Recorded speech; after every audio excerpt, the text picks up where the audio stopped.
But we really don't have anything similar. I mean, when you take the cases, we've had two cases in the last few years that I can think of. One of a schoolboy who got up on top of a hill and shot 9 people in cars before they got him.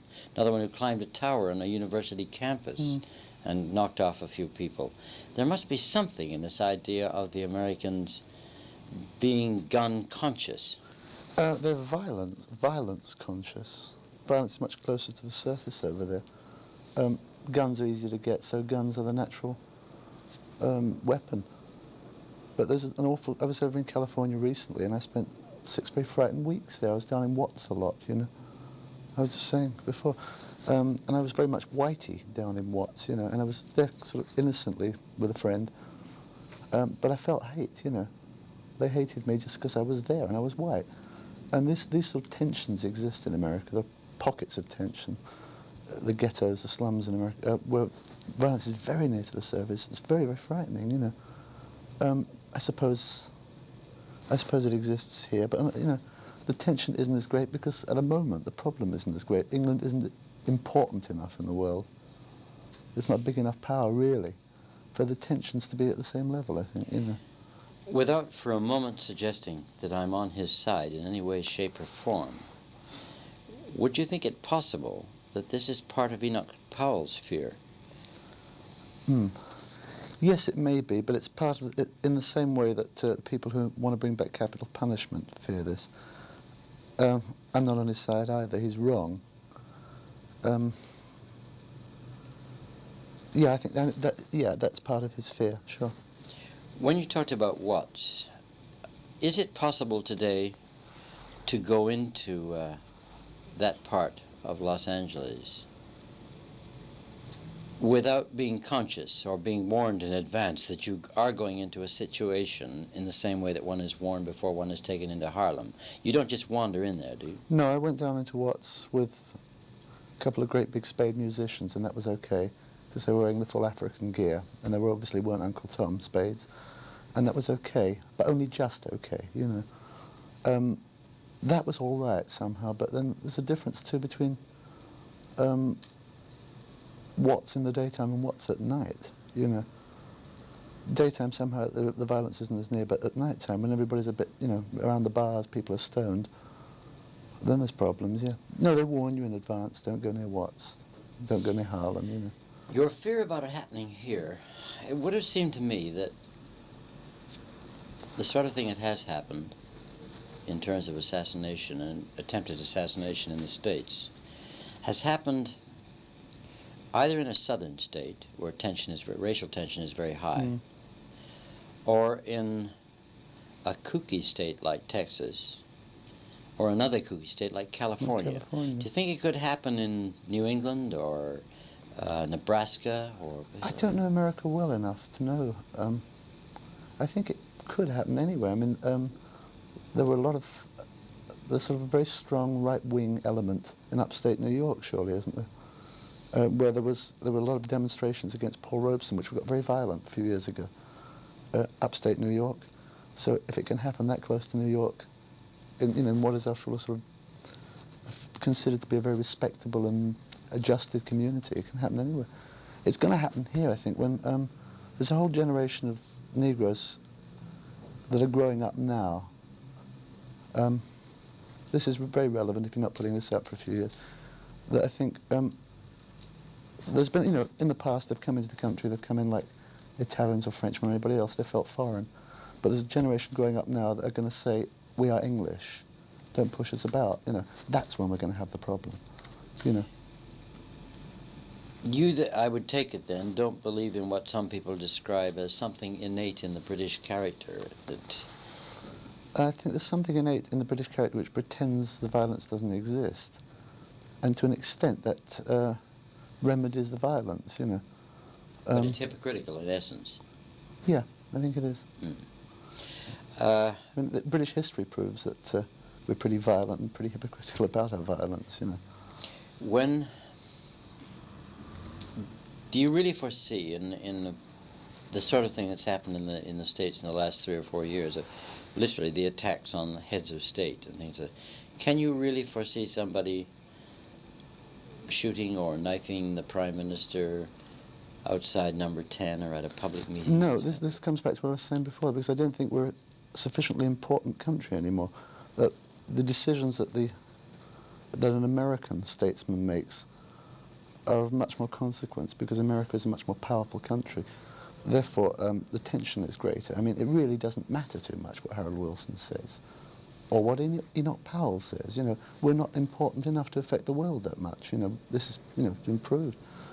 So I don't think that the attention will grow to that extent here. You know, unless, you know, there's a sudden sort of resurgence of British power, which I think is unlikely. You know. Did you have the feeling from what you read in the 2 years, say, that followed the John Kennedy assassination, that there was organization involved, or that it was a happenstantial thing involving an individual? I don't know. There was evidence, obviously, on both sides. I felt that it was organized, but I think in the end it is irrelevant. You know, all that matters is that it can happen, that it happened. You know, it causes. You know, the same man dies, life ceases. It doesn't matter how or why. You know, it just matters that it happens.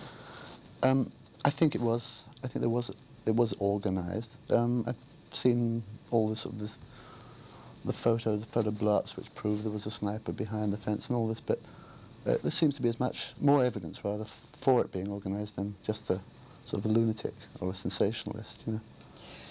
Do you think that there is organised villainy in the world on the whole, or do you think that the people who do organise are fanatics and believe in what they're doing? Very often they do, and these are the idealists are the ones who worry me, you know. Organised villains don't worry me too much, because they're really only after money, power even, but it's the idealists that really worry me, you know. They want to take over the world, you know. And inflict their ideals on others. Inflict their ideals on others, yeah. And when anybody mentions an idealist, I sort of back against the wall, and keep my hands in my pockets, you know. Because there's nobody as ruthless as an idealist, and these are the people who worry me, not the villains. Let's take a colour test on that, and then change the reel, and take the lights off here for a minute. Marty Feldman, 4 take 2. Marty, we're all very slow getting around to paying attention to writers in this business, and I can remember the first time your name was really pushed at me. I'd been aware of it for a while, but a man called Bill Rose, who wrote Genevieve and Mad, Mad World and a few things, said to me, you've got to watch The Army Game now that Marty Feldman's writing it. And it's the best comedy being done in this country, and that has been done for years.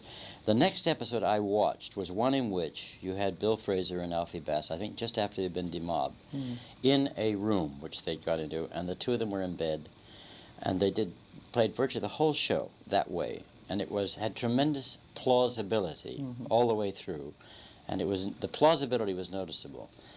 Now you seem to have come full circle into a kind of fantasy world involving yourself. How did that come about? I suppose by the process of learning what you really want to write. These were the very first things I ever wrote with Barry Took, you know. Well, almost the first. We started on the last series of Take It From Here. And we were finding out about writing, and consequently we were sort of very influenced by what was going on around, you know. And at that time, I was terribly under the influence of Pinter, you know.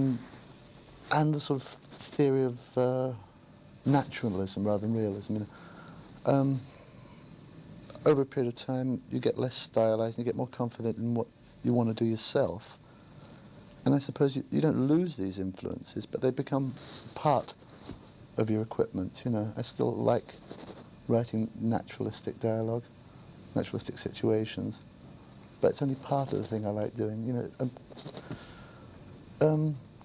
Following instinct, I think, is what I'm doing much more now. I was going to say, I hope you don't lose the sense of writing naturalistically, because it seems to me the thing probably most lacking in this country in comedy, as opposed to the American thing, where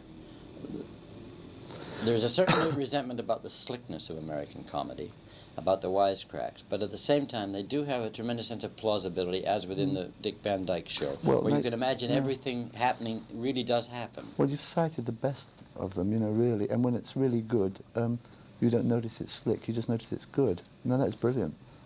It's a marvellously written show, you know, and beautifully played, and I mean, hell, that sort of transcends any sort of observations about glibness, slickness. It doesn't matter, it's just a great show, you know. But most of the American situation comedies I've seen are not. They seem to be, they're manufactured rather than written, you know. And Dick Van Dyke is an exception, as I think Bilko was an exception in its day too, you know. How do you feel about social consciousness, social awareness in comedy writing? Well, what you think is inevitably reflected in what you write or what you do if you're a performer, I suppose, more so in what you write. I don't see that it is the total of what you write, but it obviously influences your attitude to things, yes. Really, that's all I can say about it. You know. What about someone like, say, Johnny Spates, Till Death Us Do Part?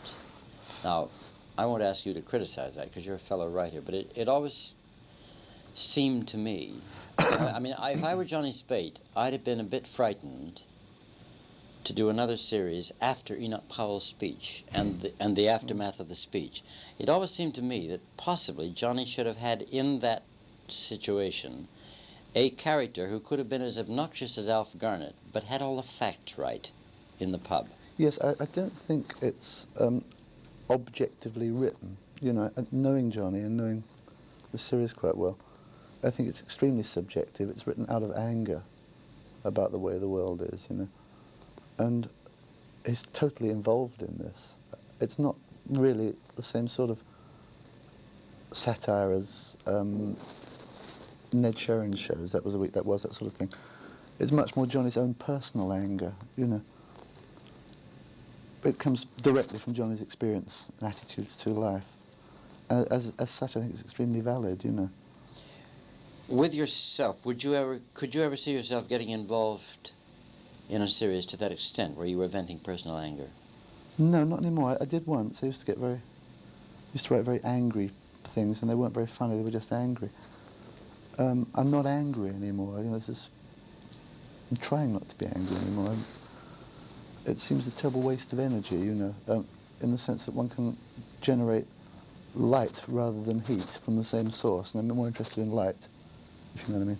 That sounds Yes. awfully pretentious, but... No, it doesn't sound pretentious. But you also said when you wrote angry, it wasn't very funny. It wasn't when I wrote angry, no.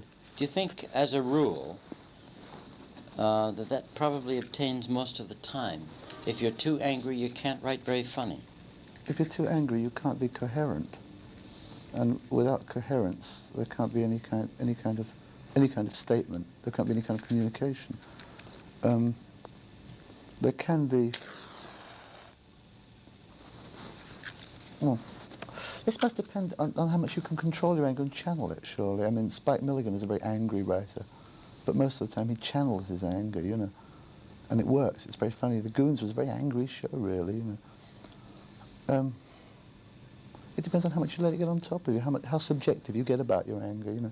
If you use it, if you channel it as an emotion to be used, fine.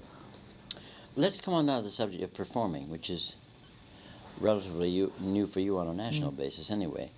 Did you have to be persuaded, or have you always been somebody who wanted to get out there in front of the camera or the audience? Well, I started out years ago going around music halls with an act. And when the act folded, I went into television and did odd bits in various shows. And I just wasn't very good and didn't get any work. At the same time, I started writing. And I started getting work as a writer, especially when I teamed up with Barry Took. And over the years, I'd sort of forgotten about any performing ambitions. And I had to be persuaded again, because I thought I was pretty bad at it. I now know that I'm very good in certain areas, but they're very limited areas, you know. And I wouldn't care to do much performing outside of those areas, in fact, you know. It occurred to me that in terms of the 1948 show, where you were always used for a calculated value, Mm. then the switch to your own show, where you appeared virtually in every sketch, does it ever bother you that you might, in view of the vividness of your personality, overexpose yourself? Yeah, this I didn't want to star in the show. In fact, I was persuaded to do this. When I was offered a series, I wanted to do it because I'd never done it before. But I wanted to do it as a sort of as part of a team. Unfortunately, John Cleese was under contract to commercial television and couldn't do it. And the producer persuaded me to star in it. I was very frightened about it, and I thought that I've rather an overpowering physical presence, you know, all the eyes and the nose and all that. And I thought, yeah, it would get very wearing. And I'm surprised that it hasn't. You know, I think it probably will if I do very, very much television. Do you think in future you'll go for the team thing and stay out of some of the sketches? I don't really have any ambitions to do much performing. I'm committed to do another series. And I've sort of got myself involved in a film that I'm starting now, but these are things that just happened to come along and have seemed like a good idea at the time, but I don't see performing as a sort of long-term thing. I'm a writer and that's what I want to stay, you know. We'd hate to lose you. I think I could outwear my welcome very easily, you know, really. It's too frenetic, you know, what I do. I doubt that. Let's take a color test, or did we get one? We have one. Well, let's just put on that and do one more reel if you have time. Yeah, sure. All right, fine. Marty Feldman for take 3. This is going to be kind of a complicated question, if I can work it out in my mind. When I first came to this country, there were a lot of things I was told I couldn't do in comedy. I was told them by Gilbert Harding, I was told them by Frank and Dennis. I was told you couldn't stammer, because that offended people who stammered. And I was told you couldn't do anything that indicated offense to someone with a cleft palate or a partially cleft, things of that kind, anything that indicated this. Now, it seems to me, I'm going to refer back to something else that you said earlier when you were talking about Watts. You said I went down with a couple of big spade magicians. This was a great thing of, there are a lot of liberals who are offended by the word spade on behalf of Negroes, Yeah. although a lot of Negroes accept it quite happily. A lot of Negroes hate being called Negroes and prefer to be called black. That's you know. right. And it was a kick of Lenny Bruce's that, you know, we should get all these words out of our system and shout them to the rooftops until they didn't mean anything anymore. Yeah. But there has also been a trend, I think, recently in the last year or so to go back to the thing I was talking about initially. There's no reason why you shouldn't do somebody who limps. You shouldn't do somebody, in the case of Ronnie, for example, who's had his own show, and they've made the furniture bigger and the sets bigger to point out the fact that he's small. You think this is a healthy trend generally? What do you think we should do about these things? I don't know what you can do about it. I mean, go back even earlier to W.C. Fields. One of his classic bits was with a blind man. Do you remember that? I do. That, you know, in theory, jokes about anybody being blind upset you, but in the end it comes down to style. If a thing is done with style, if for some reason it doesn't upset you, or if it's done with candour, it doesn't upset you. It depends on how it's done. Are you expected to laugh at a man because he's limping? Or is it a funny action? Or who is it that is limping, you know? Or is it that you know he's not really limping, he's an actor limping? One doesn't laugh at a man limping because he's suffered an accident. You laugh at an actor limping because it's a funny movement. It depends on who the actor is and what the context is. I don't know what one can do about that. In the same sense that Danny LaRue can get away with things in drag which other people can't because he is so skilled and talented at what he does. Exactly, in that sense, yeah. Do you see any trends in comedy or in the use of comedy on the horizons for the future? Yes, I think comedy is sort of, the lines are beginning to blur now between comedy and drama. And, you know, there's comedy in pop music now to an extent there never was before. This is great. You know, things like Simon Smith and his Dancing Bear is a great song. You know, The Small Faces, Lazy Sunday Afternoon, all be forgotten when the show goes out. But it's a great trend. Comedy's sort of spreading all over, you know. I can see it, it's never being used as a weapon, though. I don't think it's of any use as a weapon. I think the whole satire bit became twisted, you know, it became as if satire was something else than comedy. It was a thing on its own, you know. But yes, I think it's, the trend I think would be towards, for the moment anyway, towards more fantasy in comedy, more sort of comedy, psychologists' comedy, if you like, comedy inner, bringing up what people think, feel, a sort of surrealism, away from the comedy of reality. Well, to a deeper reality. As surrealism is a deeper reality than what we call reality, yeah. I think there's a trend this way, yeah.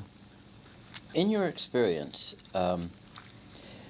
do critics have more trouble assessing comedy than they do drama or documentary? I could think, yeah, for the same reason that they can't criticize jazz. They're the things that you can't define, It's like, who was it? I think it was Duke Ellington said, when somebody asked him what jazz was, if you have to ask, you'll never know. It's the same with comedy. It's an instinct. How do you define it? How do you criticize an instinct? It comes down to personal tastes in the end, with comedy, does it make you laugh? With jazz, does it swing? Does it move you? And you can't criticize it beyond that. Construction has got no part of it. It's always struck me that one of the problems with jazz is that it has lacked a sense of humor. Not always. There was a period, for instance, Art Tatum always had a sense of humor in whatever he was doing. But that jazz almost seems to have been driven into a corner in Ronnie Scott's now. Ronnie himself doesn't take it all that seriously. But jazz is losing out because it's taking itself seriously. Yeah, but then you get people like Roland Kirk, and these are the hopes for the future, hands out tin whistles to the audience, and it's a ball, and everybody enjoys it. This is lovely. Yes, it does take itself too seriously since it's become aware that it's an art form. As pop music, aware that it's a popular art form, has taken itself too seriously. I think it's going to break out of that, though, It's in the absence of public interest, what else can you do but reassure each other that what you're doing is worthwhile? You sound like a Canadian. The thing that fascinates me about this is that we do tend to do that, and we tend to take ourselves very seriously. But after 25-odd years in the business, I've got a comedy playhouse going out on Friday. I've seen it. I haven't the faintest idea what the reception will be, whether it'll be good or bad. Now, have you reached a point when you've filmed or completed a show where you can say they're going to like this or they're going to hate this? No, but I'm rapidly reaching a point where it will only matter if I like it and Barry Tokeby, who's written it with me, likes it. It will matter, of course, whether an audience like it or not, but that is a secondary consideration. The important thing is it good? And whether the comedy playhouse you've done is good, whether you're proud of it as a piece of work. Whether people will like it or not, you can't say. Well, then, aren't you, in a sense, criticizing people? I mean, you can't operate in a vacuum. No, this is my own sense of disturbance at work here. In fact, you're not disregarding people, because if what you do is you think good and valid and you work in a mass media and people don't like it, then nobody asks you to do any more shows and you're out of work and you go and do something else for a living. So in the end, they make the judgment. But you make the initial judgment, whether you will present it or not, whether you think it's good enough to be presented. So you probably belong not in a mass media, but in a more restricted media. Perhaps what you do will work in the theater. I think I'd like to work in the cinema more than anywhere else, where the piece of work stands up by itself. What you do in television depends very much. The way you work depends on whether the audience is laughing or not. As long as they have studio audiences, it conditions your attitude. It conditions your level of performance, and it conditions you when you're writing, because you know that audiences are going to be there and have to be made to laugh. It should be possible to make comedy like Pierre Até makes comedy films, which are much gentler. And if an audience doesn't laugh, this doesn't mean they're not funny. When you say, I'd like to work in the cinema, do you mean direct or appear? Or write and direct. That's what I want to do, really. Yeah. So that you would have charge of the editing as well? Yeah, I'm taking time out to start to learn to edit. I'll never, I've left it too late to really be an editor. But so I know something about the process of editing. So I don't think you can think of yourself as a director unless you know something about editing. Because, I mean, we've all seen films in which a comedy actor's timing has been ruined by an editor. Yeah. Whereas the actor himself probably should have said, if you cut on that frame, it'll work. If you cut on the next frame, it won't. I've also had recent personal experience of a film night in which we shot, which was edited. I didn't know it was edited badly. It was edited logically, dramatically, but it wasn't funny. And the director of the show went in and re-edited it. The same shots, he threw very little out, but he re-edited the sequence and he cut a little bit off here and he linked them slightly differently. And it was very, very funny. And it was all, now the director presumably should know what he wants when he's shooting it. So the director is the man to edit, really, or to supervise the editing, you know. And this really is what you'd like to do in the future, is get into the cinema and write and direct, and see it right through to the finished product. That's it. We'll cut there. But for God's sake, don't stop performing.